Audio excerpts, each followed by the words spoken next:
प्यारे दर्शकों नमस्कार। तारीख है आज 13 अगस्त 2026, दिन वीरवार, हिंदी तिथि श्रावण माह शुक्ल पक्ष प्रतिपदा। आइए नजर डालते हैं हमारे प्यारे राज्य हिमाचल प्रदेश की तमाम बड़ी खबरों पर। वीडियो शुरू करने से पहले कमेंट बॉक्स में जय हिंद लिखकर हमें सपोर्ट करें। तो चलिए शुरू करते हैं। 1500 मछुआरों को 3500 रुपए प्रति लाभार्थी हस्तांतरित। कोल्ड स्टोरेज पर सब्सिडी भी बढ़ाई। मुख्यमंत्री सुखविंदर सिंह सुक्खू ने बुधवार को बिलासपुर जिले के झंडूता विधानसभा क्षेत्र के दौरे के दौरान मुख्यमंत्री मछुआरा सम्मान निधि योजना के तहत बिलासपुर जिले के 1500 मछुआरों को 3500 रुपए प्रति लाभार्थी की दर से कुल 52.5 लाख रुपए की राशि प्रत्यक्ष लाभ अंतरण के माध्यम से हस्तांतरित की। उन्होंने मछुआरा समितियों पर लगाए गए 5 गुना जुर्माने को माफ करने और कोल्ड स्टोरेज इकाइयां स्थापित करने के लिए दी जाने वाली सब्सिडी को 70% से बढ़ाकर 80% करने की घोषणा भी की। उन्होंने पूरे प्रदेश में मछुआरों को लाइफ जैकेट उपलब्ध करवाने के लिए 50 लाख और मछुआरों के लिए लैंडिंग सुविधाएं विकसित करने के लिए 10 लाख रुपए प्रदान करने की घोषणा की। इसके अतिरिक्त झंडूता विधानसभा क्षेत्र में 10 संपर्क सड़कों के निर्माण कार्यों को पूरा करने के लिए प्रत्येक सड़क के लिए 10-10 लाख रुपए देने की घोषणा की गई। मौसम खुलने से 8 जिलों में तापमान 30 डिग्री पार। भूस्खलन से 209 सड़कें बंद। हिमाचल प्रदेश में लगातार बारिश के दौर के बीच बुधवार को कई दिनों बाद मौसम खुलने से लोगों ने राहत की सांस ली। प्रदेश के 8 जिलों में अधिकतम तापमान 30 डिग्री सेल्सियस से ऊपर दर्ज किया गया। हालांकि मौसम साफ होने के बावजूद बारिश और भूस्खलन से पैदा हुई परेशानियां अभी भी बरकरार हैं। प्रदेश में 209 सड़कें और 70 पेयजल योजनाएं अब भी प्रभावित हैं। कुल्लू, मंडी, बिलासपुर, हमीरपुर, कांगड़ा, ऊना, सोलन, चंबा में बुधवार को अधिकतम तापमान 30 डिग्री से अधिक दर्ज किया गया। जमीन की देखरेख करने वाला केयरटेकर कभी नहीं बन सकता मालिक। प्रदेश हाईकोर्ट ने जमीन और काश्तकारी विवाद से जुड़े पुराने मामले में स्पष्ट किया कि किसी भी संपत्ति की केवल लंबे समय तक देखरेख करने वाला केयरटेकर या नौकर उस संपत्ति पर कभी भी मालिकाना हक या काश्तकारी अधिकार का दावा नहीं कर सकता। न्यायाधीश उमेश वर्मा ने करीब 49 वर्षों से चल रहे इस कानूनी विवाद को समाप्त करते हुए प्रतिवादी की अपील को खारिज कर दिया। ये कानूनी लड़ाई साल 1977 में कांगड़ा जिला के धर्मशाला की अदालत से शुरू हुई थी। वादी ने प्रतिवादी के खिलाफ जमीन की बहाली और कब्जे के लिए मुकदमा दायर किया था। वादी का कहना था कि उनके पिता ने अपनी अनुपस्थिति में प्रतिवादी को केवल जमीन और मकान की देखरेख के लिए रखा था, लेकिन प्रतिवादी ने राजस्व कर्मियों से मिली भगत कर राजस्व रिकॉर्ड में खुद को धोखे से किराएदार दर्ज करवा लिया। केलांग में जनजातीय मेले के लिए एचआरटीसी की खास पहल। यात्रियों की सुविधा के लिए चलेंगी स्पेशल बसेस। हिमाचल प्रदेश के लाहौल स्पीति जिले के मुख्यालय केलांग में 14 से 16 अगस्त तक राज्य स्तरीय जनजातीय मेले का आयोजन किया जा रहा है। इस मेले के मद्देनजर हिमाचल पथ परिवहन निगम केलांग डिपो ने स्थानीय लोगों और पर्यटकों की सुविधा के लिए विशेष बस सेवाएं शुरू करने का निर्णय लिया। क्षेत्रीय प्रबंधक अंशित शर्मा ने बताया कि मेले के दौरान परिवहन व्यवस्था को सुदृढ़ करने के लिए यह कदम उठाया गया। क्षेत्रीय प्रबंधक अंशित शर्मा ने बताया कि मेले के दौरान विभिन्न क्षेत्रों से केलांग आने और वापस जाने वाले यात्रियों के लिए खास प्रबंध किए गए हैं। इन विशेष बसेस के माध्यम से कोकसर नर्सरी गोंदला, तांदीपुल दारचा, उदयपुर, जहालमा, शांशा, लपसक, गोहरमा, मेह और नैनगार मार्गों पर सुचारू परिवहन सुविधा उपलब्ध करवाई जाएगी। 48 घंटे के अल्टीमेटम के बाद थाने पहुंचे राजेंद्र राणा। बोले, सवाल पूछना गुनाह है तो गिरफ्तार कर लो। प्रदेश सरकार पर राजनीतिक विरोधियों के खिलाफ कथित दोहरे मापदंड अपनाने का आरोप लगाते हुए भाजपा के वरिष्ठ प्रवक्ता एवं पूर्व विधायक राजेंद्र राणा बुधवार को अपने 48 घंटे के अल्टीमेटम के बाद स्वयं गिरफ्तारी देने सुजानपुर पुलिस थाना पहुंचे। उनके साथ भाजपा मंडल सुजानपुर और बमसन के सैकड़ों कार्यकर्ता भी मौजूद रहे। कार्यकर्ताओं ने पार्टी झंडों के साथ थाना परिसर के बाहर प्रदर्शन किया और सरकार के खिलाफ जमकर नारेबाजी की।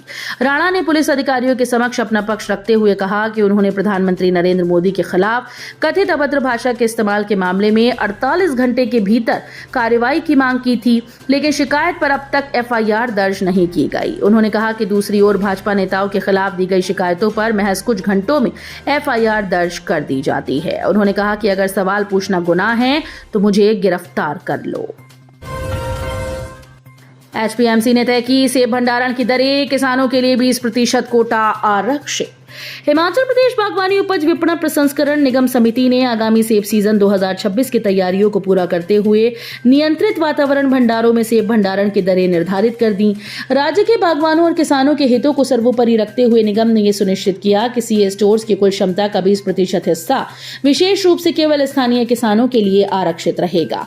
एचपीएमसी के प्रवक्ता ने भंडारण दरों की विस्तृत जानकारी देते हुए बताया कि बागवानों की सुविधा के लिए 2 तरह के रेट तय किए गए हैं। यदि किसान बिना क्रेट या बॉक्स के सीए स्टोर में सेब का भंडारण करते हैं तो उन्हें 1.60 रुपए प्रति किलो प्रति माह की दर से भुगतान करना होगा।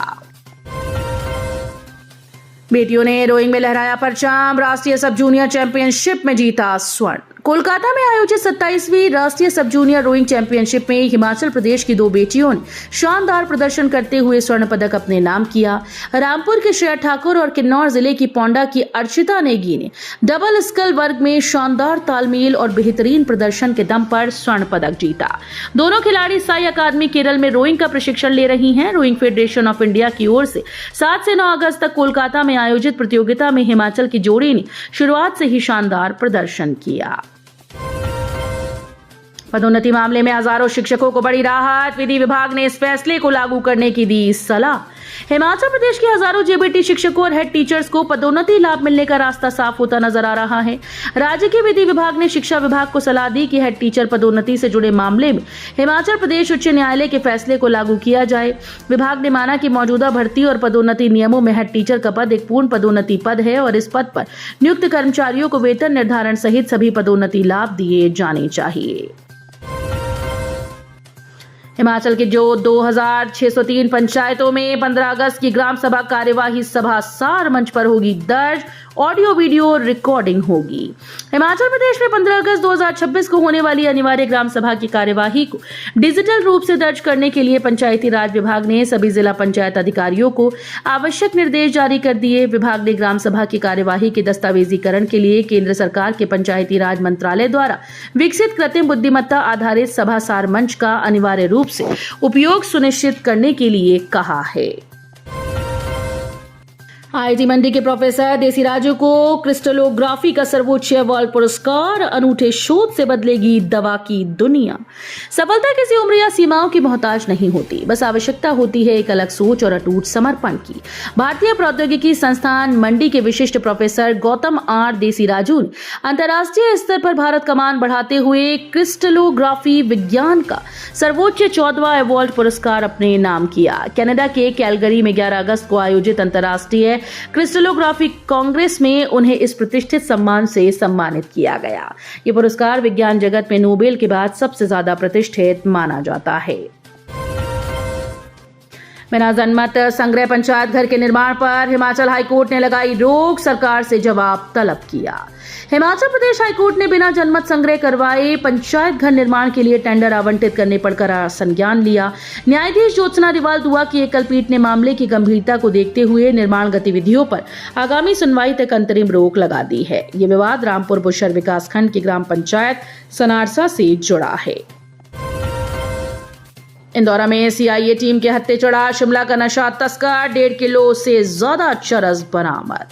नशे के अवैध कारोबार के खिलाफ हिमाचल पुलिस द्वारा चलाए जा रहे जीरो टॉलरेंस अभियान के तहत नूरपुर पुलिस को बड़ी सफलता हाथ लगी। पुलिस की सीआईए टीम ने इंदौरा उपमंडल के सीरत क्षेत्र में त्वरित कार्रवाई करते हुए 1 किलो 524 ग्राम चरस की बड़ी खेप बरामद की। इस मामले में पुलिस ने एक व्यक्ति को गिरफ्तार कर लिया है। गिरफ्तार किए गए आरोपी की पहचान हेमराज पुत्र पुरिया राम के रूप में हुई। सिरमौर में बड़ा हादसा, राजगढ़ में भरभराकर गिरा मकान, मां बेटी की मौत, 2 बच्चियां हुई घायल। सिरमौर जिले के उपमंडल राजगढ़ के ग्राम पंचायत दीदक के छिछड़िया गांव में बुधवार को एक दर्दनाक हादसे में रिहायशी मकान के अचानक भरभराकर गिर जाने से 2 महिलाओं की मौत हो गई, जबकि 2 मासूम बच्चियां घायल हो गई। मृतकों की पहचान 60 वर्षीय निर्मला, पत्नी भीम सिंह और उनकी 32 वर्षीय विवाहित बेटी पूजा के रूप में हुई। जानकारी के अनुसार हादसे के समय निर्मला, बेटी पूजा की 2 वर्षीय बेटी इरा व पूजा की भतीजी 2 वर्षीय अभियाना, पुत्री अरुण मकान के अंदर मौजूद थीं। तो ये थी आज की फटाफट खबरें। हम मिलेंगे अगले बुलेटिन में, तब तक के लिए धन्यवाद। जय हिंद।